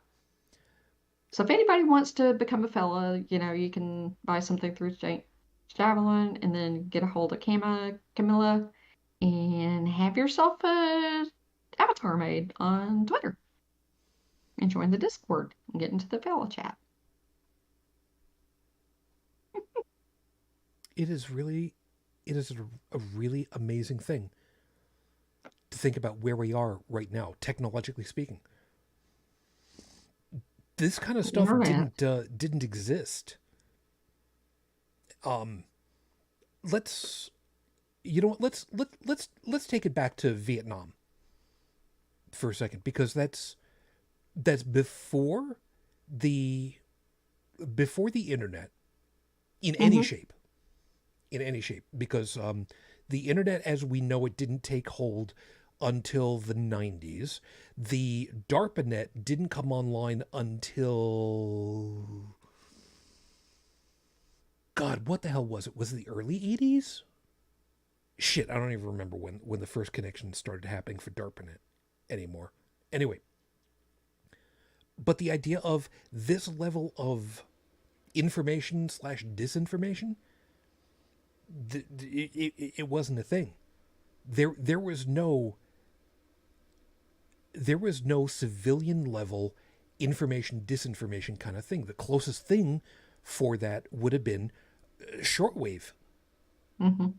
That was the only way. And in this, I hate to say it this way, but in this day and age, shortwave is just such an incredibly niche area that who in the hell has got a shortwave receiver anymore?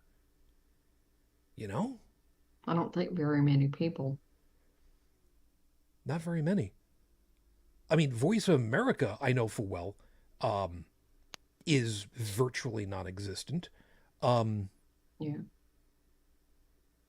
I think there was one old shortwave group from the UK that was seeing about getting itself back into operational shape again. But, I mean, where's the audience? I mean, technically speaking, it's not terribly difficult to build an AM shortwave receiver if you know what you're doing and you've got some of the parts that are necessary for it, which is not exactly easy because, I mean, shit, Radio Shack don't exactly exist anymore. And before anybody gives me crap about, you know, what the hell do they call Radio Shack in Russia? They don't. But you know, disinformation and the equivalent of what's happening from the civilian population now. Nah, man, there is nothing. The best you could hope for in, well, put it this way, in the Americas, the best you could hope for in the early 70s, dealing with, you know, information, disinformation for what was going on, the best you could hope for would be to get interviews from the soldiers that were coming back, preferably the ones that were coming back that still had the capacity for speech. Thank you very much. And getting a live interview, getting it on videotape at a television station. And let me tell you, that would not be cheap at the time. Maybe you can get an audio cassette. It wouldn't be great quality, but you'd still be able to get it. Maybe get it on, you know, film, because, I mean, that's at least at that time relatively permanent and relatively inexpensive. But how the hell do you get any of the information out? Ditto machines, man. Ditto machines and mailing lists. And literally, you know, lick stamps and lick envelopes and shuttle it off to people. And that's going to take, what, a minimum of 3 days after it gets into the post? You know, sometimes we complain about what the internet can do for us and how it's made us not as smart. But my God, on the opposite end of the equation, for those of us that actually know what the hell we're doing, you can change an entire populace's opinion on something on a dime. And that is a double-edged sword. Yeah. Because disinformation can be countered with further disinformation. And I love that idea. Because sometimes beating disinformation with actual information doesn't always work the way it's supposed to. But disinformation with more disinformation? Oh. The moon isn't real. What do you mean? It's a projection on a big dome over the earth. You think there's an Earth here, man? You're just a brain in a vat. You're the actual Matrix. Don't you know nothing? Which, by the way, if that's the case, I'm very proud that my brain has came up with people like you, smarter than me. So, you know, thank you. Appreciate that. I'm going with that. I don't care. Well, what I think is really cool about this and the internet is we've got people now that are from all over the world. I mean, as far as I know, we don't have any Russian fellas, but we've, got them from everywhere. And not all of them can speak English or anything like that, but it doesn't matter. They all recognize each other as fellas and by the hashtags and everything. And we all learn from each other. And Google Translate is good enough. That's good enough, yeah. Opening. Translate. What? No. Go the hell to sleep, you stupid phone. Because I've met some really cool people from the Netherlands and trying to think who else. From Belgium and Germany and, I mean, yeah.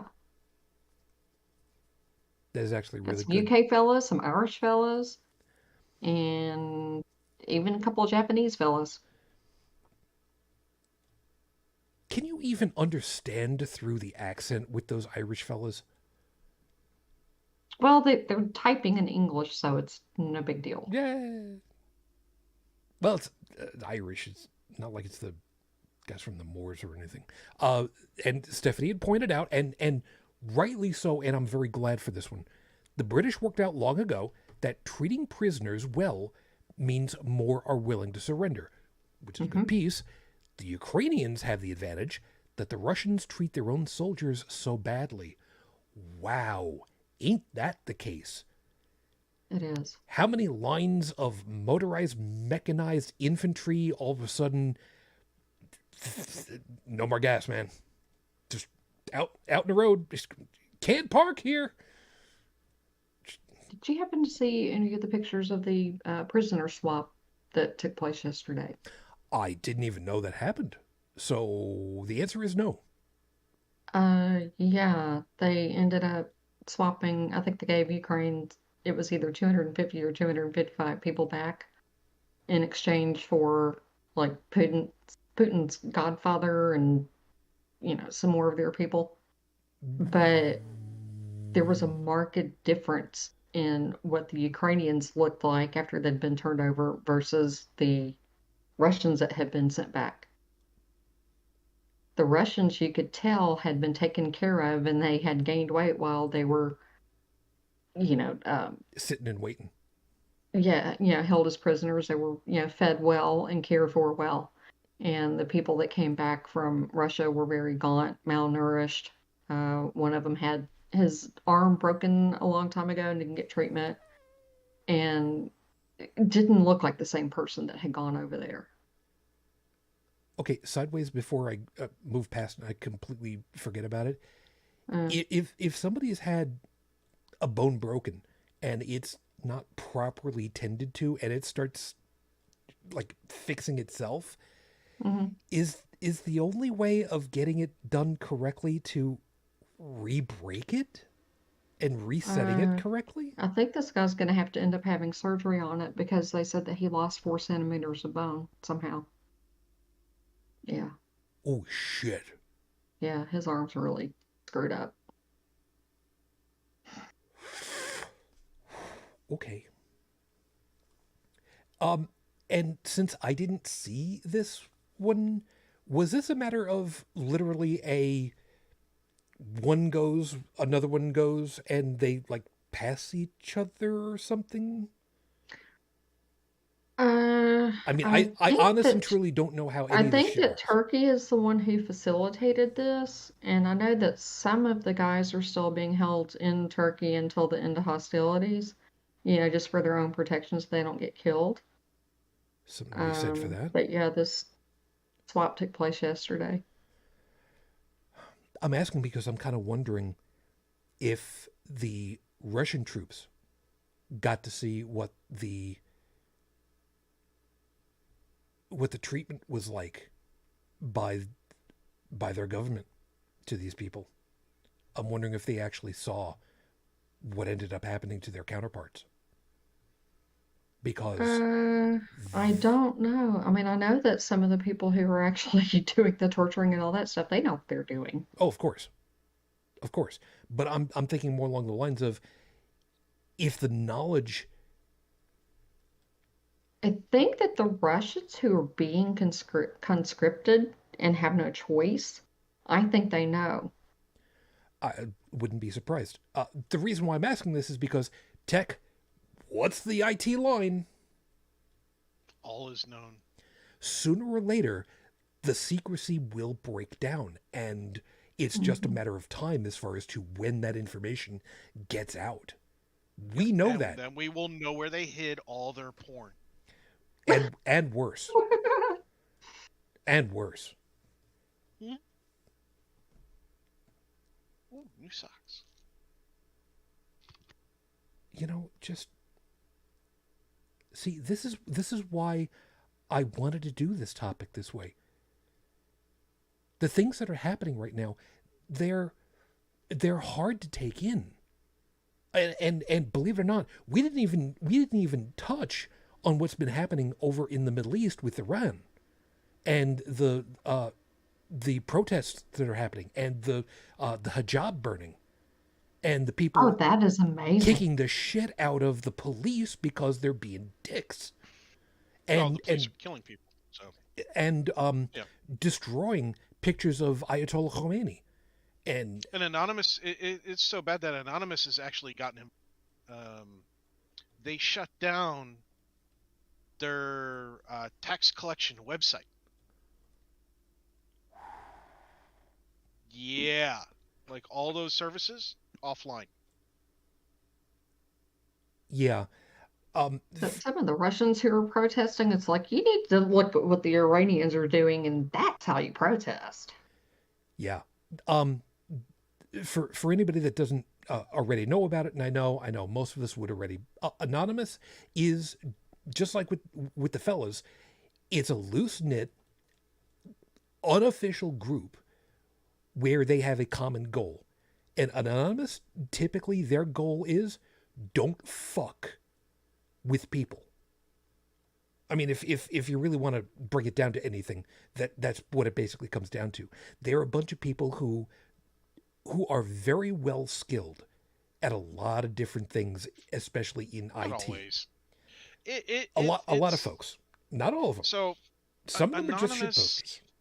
Anonymous is basically it's just anybody who wants to claim they're part of Anonymous can literally claim they're part of Anonymous. If they want to join in and do collectively what Anonymous says that they're looking to do for a particular goal, they can, but they don't have to. And Anonymous is not run by any country, any organization, or anything. In fact, no country government likes Anonymous, not even ours. It's true. And I can't say that I blame them. Yeah. Because this literally is a bunch of people running around with the IT version of guns. Some of them have sniper rifles, some of them have a Nerf gun, meaning they can't really do shit. And then you have the other ones who have a railgun or a howitzer, because they actually have those skill sets. So you don't know who you're going to run into, you don't know when they're going to happen, you don't know what their ultimate goal is, because they may not have one. And that, for an organization, any kind of government, is a scary thing, because they can't work against that. When they see a group out there and that group doesn't have an ultimate goal, they don't know how to work against them. They don't know how to counteract them. So our government might do something that our country agrees with, population agrees with, but the world as a whole disagrees with, and suddenly we find Anonymous, making our daily lives hell. But we don't do too much of that. Agreed. It's not like we're in the streets with our police force, telling women, look, you got to cover up. I know you're showing just your knees and elbows, but you got to keep those covered, and don't talk down or we'll blow your face off. I mean, we have our own problems here. But as much as I would normally say, look, just because one person is going through one type of pain doesn't mean it's any less compared to somebody else, because you can't compare the kinds of pain. What you can compare is how much fascism's going on, how much death is being distributed, how much suffering is being implemented on others, and so on. So I'm not going to badmouth Anonymous. But I'm also not going to be positive about Anonymous, because I can't say either or for them. Because one day they might do something that I think, yeah, if I had their skill set, I would do that same damn thing. And then another day, the Anonymous Collective might do something else, and I might look at it and go, even if I had that skill set, I would not have done that, because I'm a different person. Yeah, there are things that Anonymous have done that have been a net positive, but wrong. And I'm saying this in quotes for a second. Wrong in the way that it was done. They have done some things that have been absolutely wonderful. They have found and been able to locate people who have done atrocious things. One of the examples that I've used on many occasions was the picture of a couple of young folks that had claimed to have drowned a sack full of puppies, literally in a creek, and it was just the one picture that they had. And goddamn 4chan, which is where Anonymous has basically kind of bubbled itself out of, were able to figure out where it was, who it was, and get their asses tracked down so that they could answer for the crimes of what they committed. Yeah, folks, public service announcement here. If you do horrible things or have done horrible things, one, you're not supposed to admit it. Mm-hmm. Two, you definitely don't want to publish it on the internet. Reason for the second part is the internet doesn't forget. Ask Barbara Streisand. Mm-hmm. Hence part of the reason why for the opening. Yeah. And part two, you'd be surprised how many places can be found out just by looking at the little snippets of data that are in picture files that you don't even realize are in there. Yeah, I But mean, they do. I have lost count of the amount of memos that I've seen go out talking about metadata and posting on social media. And I'm like, look, your recommendation in this memo should be twofold. It should have 2 bullet points. Bullet point number 1. If you're in a sensitive area, don't take photos. End of story. List. Done. It's a good one. Number 2, get the hell off of social media. It's also a good one. Yeah. You do those 2 things, you're like leaps and bounds ahead of the rest. Because there's been so much shit, and it's been used against so many different countries, including our own, where something was figured out because some dickhead with a camera on their phone decided to post a picture on Facebook or Twitter or Imgur or Tumblr Anywhere. or whatever the hell they did. They posted it online somewhere, anywhere. It doesn't matter what their security settings of their channel or page was, and because somebody else passed it around. If you post online, somebody's going to share that. It's going to get around. So, you might be proud of just how big your balls are, but if you post it on the net, your boss is going to find out. And your boss doesn't really give a damn how big your balls are. So, stop posting shit on the internet. Get the hell off of it.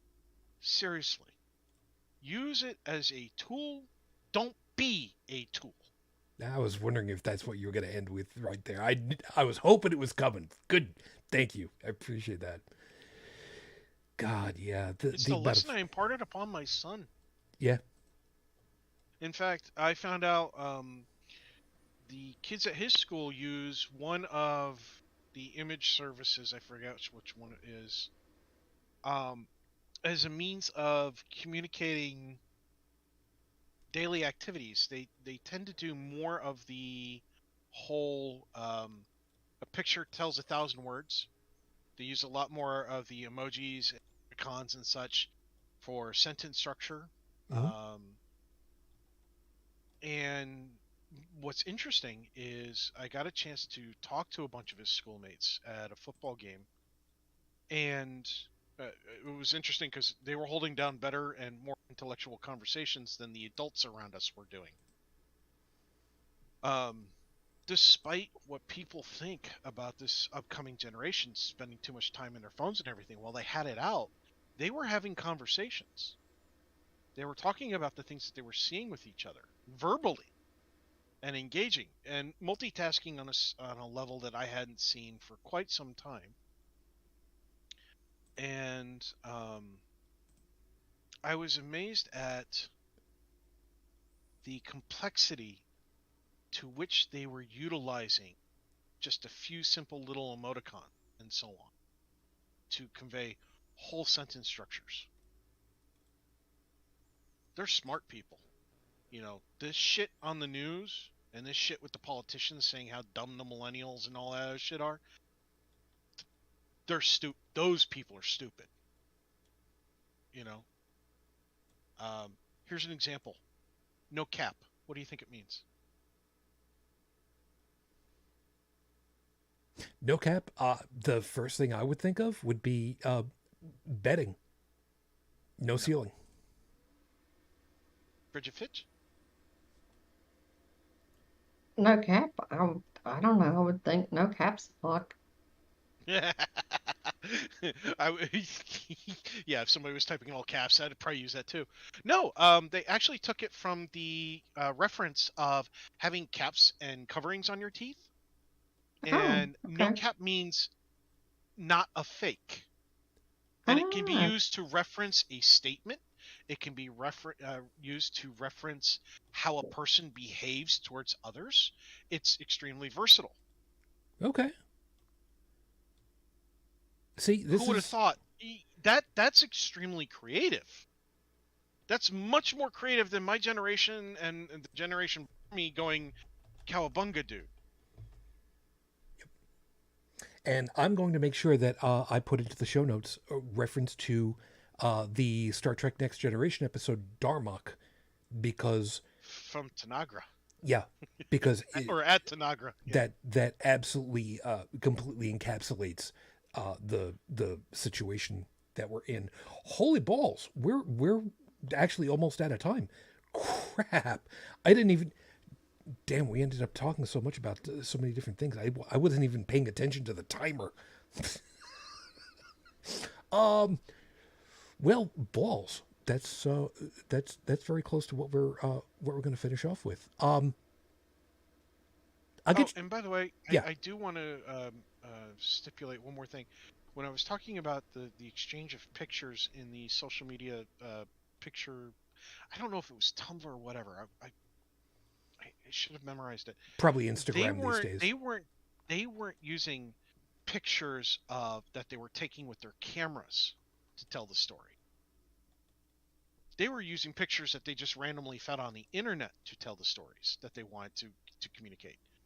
They were usually what do they call it, pictography or pictograms or whatever the hell it is. Close enough, sure.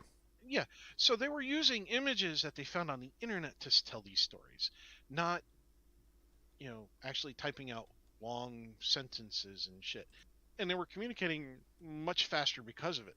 Um, in fact, if I remember correctly, I actually had a professor in one of the colleges I went to who was talking about how um, we could see a future where using because Unicode emoticons were what we grew up with versus the standard emoticon sets, emojis as it were. Now there's a difference for the general public. There is a difference between emoticons and emojis. hmm. Emojis are the cute pictures you see on your phone.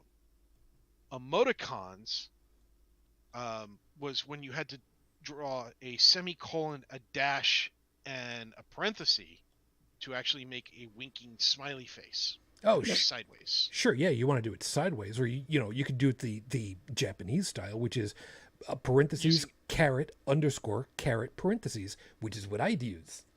yeah. Um, You could do pregnant people too. and of course there was also ASCII and all that other fun stuff. But the point is that emojis were relatively new-ish in terms of popularity, and the professor was talking about, and I promise I'll wrap it up, um, that we could see a future where we use these things and hold whole conversations with just 4 or 5 little pictures. Well, guess what? It's happening. Yep. And if we don't keep up with our kids, we're not going to be able to follow the conversation. So, you know, and it's not just peach and eggplant bullshit. It's beyond that. But you can start there at least. Well, if you want to have a kid, sure. Dun-dun-dun. Oh, we said we were going to do some humor, right? Yeah, that's good. That's a good point. Bridget, what do you got left? I don't think I have anything else left. Okay, I mean that's Yeah. fair. You've had the lion's share of everything because you've been the one that's been active at doing this kind of shit the most. So Because NAFO. yeah, um, I'll end off with this.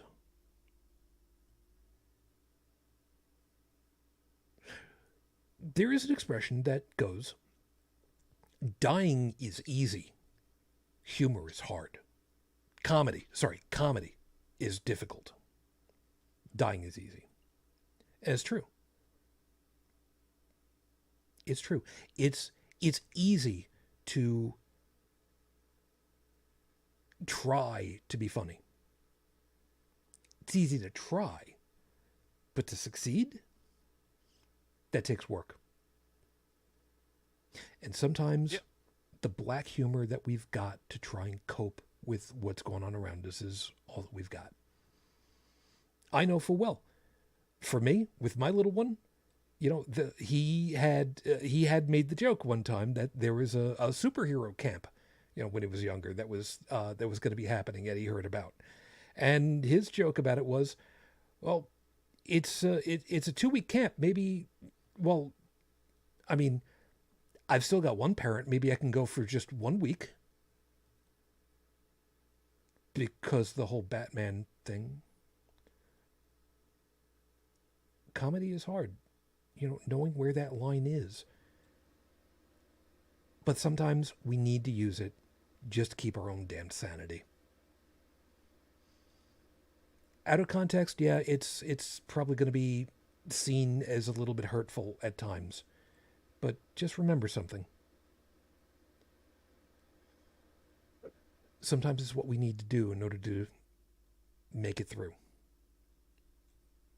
And sometimes, just sometimes, you can actually use it for good. Not always. So don't take legal advice from this podcast about it. We need to get our asses on out of here. So, as always, everybody, thank you for being with us. Hope that you had yourself a good week, had a good time with us, and you got something to think about for the week ahead. As always, Stephanie, you're the only one tonight. And yeah, I didn't let you know about this. Felix was supposed to have been busy this weekend. So, sorry, I should have warned you about that ahead of time. But thank you for, you know, carrying part of the conversation. It's always appreciated. So you take care of yourself. Seriously, take care of yourself, because the weather systems this particular month are probably going to be not happy, because, you know, weather systems thrill a minute. Tech. Yes. I'm glad you made it. No, actually, no. I am. You didn't pick on me this week, so thanks. You're welcome. You take care of yourself, huh? I try hard. I fail, but, you know, I try hard. But you try. So, you know, there's that for you. So, good on you, man. Seriously, thank you. You take care of yourself, and hopefully In fact, I think we'll see you Weird Al next week. did a song. What? Spy hard. Yeah. Try hard, spy hard. You gotta spy hard. Sorry. No, it's okay. Weird Al. It's okay. I'm just realizing that that was from the first verse, the pitch that you hit. So you actually got the pitch pretty close on accurate. So thank you, man. Bridget, guess what time it is? And oh my God. Before you go ahead and give your FU, I'm going to give an anti-FU. Okay. To the special master, who has basically said, look, put up or shut up. I'm highly paraphrasing legalese, but effectively it's come down to put up or shut up. And I, like so many others, I'm just totally on board for that one. So Oh, that was amazing. It was awesome. it's about time to hear that one. So who gets your special flying asshole award for this week? Probably to be somebody that none of you have heard of, but he's come across my radar. Oh no. John Gibbs, go fuck yourself. And if you want to know who that is, he's the guy who primaried Representative Peter Meyer, who voted to impeach Trump. And the reason why he has gotten my ire this week is because he wants to abolish the 19th Amendment.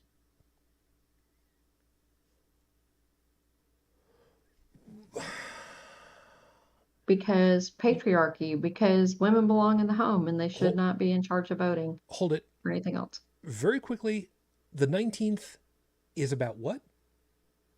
Gave the women the right to vote. Yeah. And that one went into effect for white women in the United States what year? 1920? Well, it was passed in 1990. It was ratified in 1920. Oh God, I mansplained. I'm sorry. You got the numbers wrong anyway. But 1919? he says that ever since the suffragette movement happened, that America has been suffering because women should not be allowed to vote.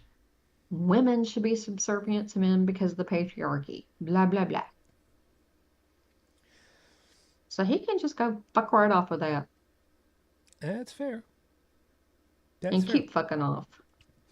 I will link the Schoolhouse That's not Rock wrong. video for the Says it was- 19th Amendment because that was a good one. According to the National Archives, it was passed by Congress in the 1919 and ratified in 1920. Yeah, but Which see, is what I said.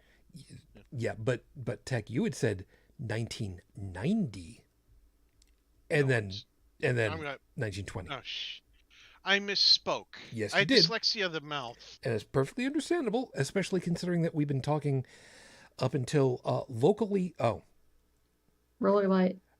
well, I was about to say, but see, the clock on my Windows install currently says 6:14 a.m., which is not local time.